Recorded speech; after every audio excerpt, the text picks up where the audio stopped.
I recently beat the Voyage of Despair Easter egg, and this Easter egg is awesome. Well, I really enjoy all the BO4 Easter eggs.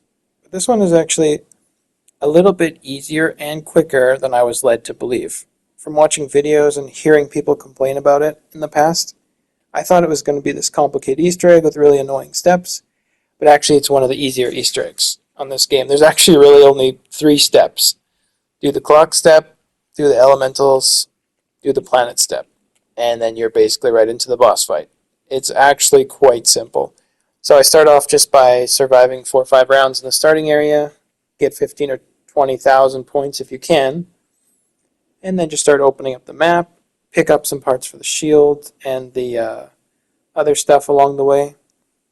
Whatever the thing is that you need to get the acid wonder weapon, I forget what it's called. Anyways, grab the sentinel artifacts, turn on the pack-a-punch, drain the water.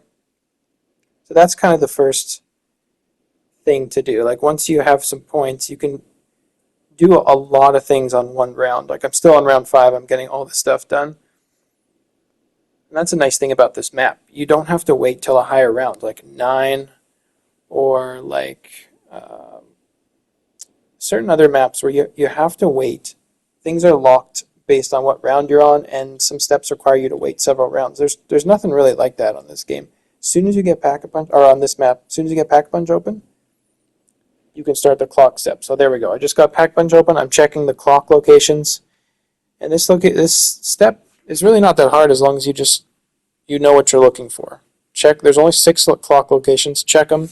See which 4 out of the 6 actually have a symbol, and then write down the numbers.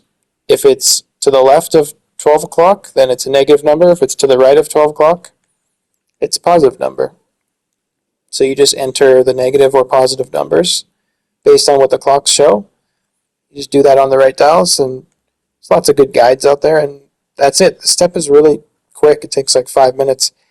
And something about this map that's great is I notice when you're going for the wonder weapon from the box, it seems to give it to you right away. Like, you don't have to spend 30 or 40 grand on the box. Like, it's very easy to get the weapons you need out of the box on this map.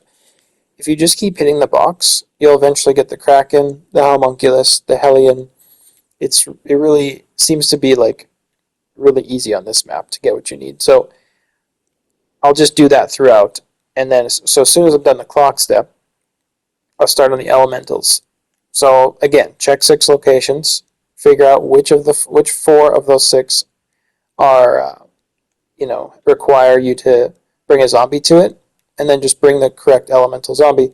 This can be a little tricky sometimes when you don't get the right elemental spawning in, but if you're patient, just wait till the next round. It's pretty likely that one's going to spawn in.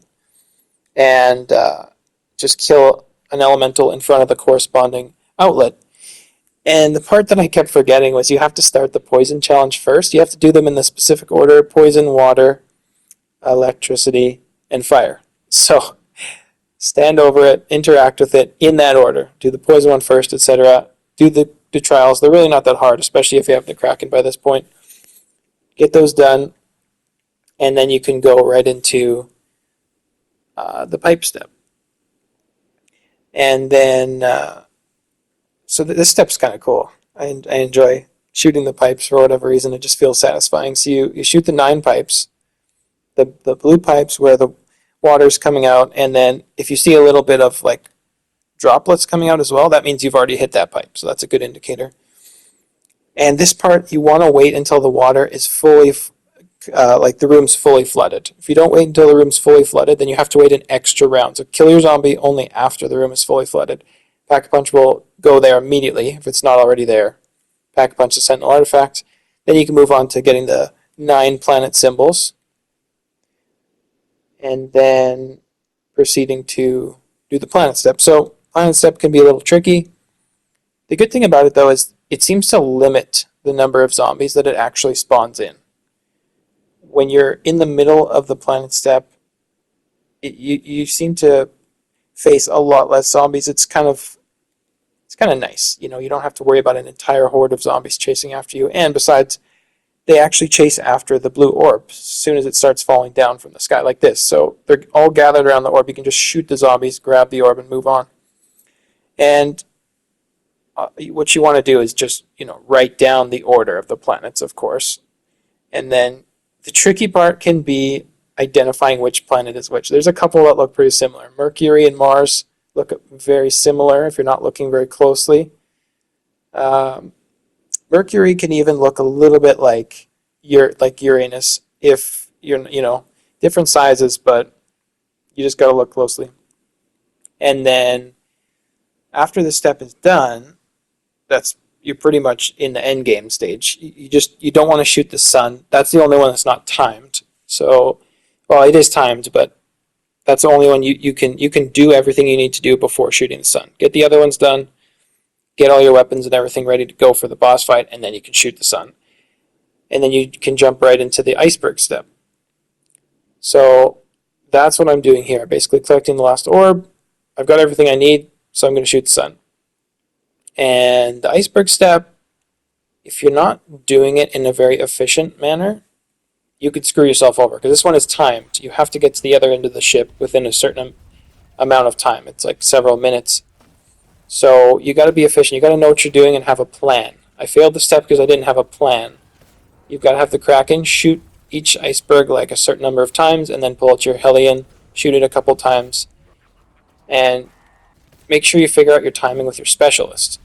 So you can know as soon as your specialist is filled up, then use it to take out a couple of icebergs. So by this point, this part I screwed up a little bit. The Stoker came at me. I wasn't really prepared, but I just kept shooting the iceberg as much as possible.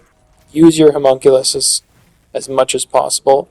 Make sure you grab that max ammo at the halfway point that it gives you, and then I just get the last two of them with my specialist. So yeah, that one can be a little tricky, but if you know what you're doing and you have a plan for it, and you have all the weapons you need, see right there I failed it. I wasn't prepared. But if you do have everything you need, and you do it, you have a plan, you can get it done. And then straight into the boss fight. So the biggest thing with the boss fight, well, this is the hardest part of the Easter egg. Not the first few parts of this, but the very last part, where you're on this part of the ship, and the eye does that wipe attack. That got me a few times, as you will see. But the beginning phase of the boss fight, pretty simple. Just kill what you need to kill, teleport to a new area, do the same thing. Not much to it, really. Just make sure you grab the max ammo and the carpenter before you move on. So the biggest thing about the boss fight is saving all of your homunculuses till the end. You need to go into the end of the boss fight with 6 homunculuses. Otherwise, it's going to be really tough. And by 6, I mean you got to have 2 on you. You got to have the max ammo that you can pick up, and you've got to have your equipment elixir. So right here, at this part, this is the old way I used to do it. After watching a speedrunning video, I actually I walk right up to as close as you can get to the eye, and I shoot him from there. That way you only have to use 2 homunculuses. It's much easier. And I started using PhD. In this particular clip, I don't have PhD, and it cost me dearly, as you will see right here. So I ended up using PhD in my later runs. Oh, and there's another fail. So these are just examples of how easy it is to fail this boss fight. If you're not prepared for that wipe attack, you've got like 10 seconds to shoot it, otherwise you're dead. So anyways, save your homunculuses till the end. I stand right here. If you're standing in this position, I learned this from a speedrunning video. This eye will just spawn in the same spot every time. Shoot him twice with your Kraken. That's another thing I didn't know. You can hit him with the Kraken. If you do enough damage and you do it right, you can hit him twice with your Kraken, and then once or twice with your Hellion, and then you only have to do 2 phases instead of 3. But if you don't do enough damage in those 2 phases, you have to do a third one. And then after the third one, you've got to stop his wipe attack, his big attack, otherwise you're screwed. So it could be just 2 phases and then a wipe attack, and then repeat that 2 more times, or it could be 3 phases if you didn't do enough damage. So if you consistently keep doing not enough damage and you have to extend it, you're going to run out of homunculuses. So which is what happened to me here. So you kind of have to improvise. That's where having PhD really comes in handy. Having Dying Wish, as you can see, comes in handy, so that you can just shoot the Hellion and you can do what you need to do for a few seconds, and you're safe. So this is where I'm about to run out of homunculuses. Oh, and I went down. That was a little scary. Um, it was getting a bit dicey at this point, but I still managed to get it done. So I threw a homunculus. Now I'm on one of the final phases here. I ran out of homunculuses, so what I have to do here is kind of run around, watch when he's about to do the attack, shoot the zombies in front of me with a Hellion, and then you bought yourself a couple seconds to be able to shoot at him. And I took Aftertaste just in case I died. I didn't want to lose the remaining perks. Thank goodness I still had my PhD at this point. So that's it.